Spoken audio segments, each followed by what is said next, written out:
Қайырлы кеш, аса қадірлі ханымдар мен мырзалар.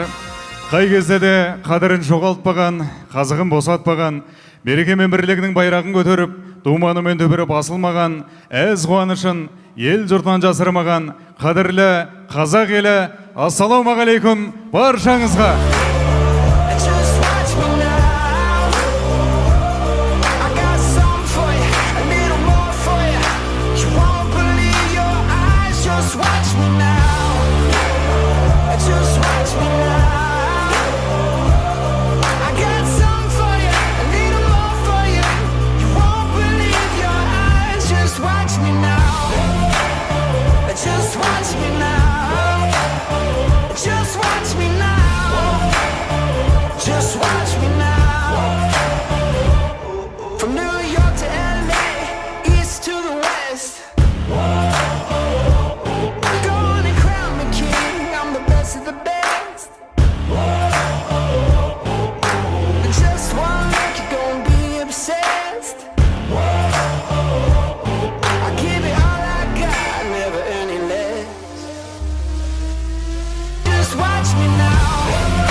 Асаба жігітіміз Аскарға үлкен рахмет, ризамыз.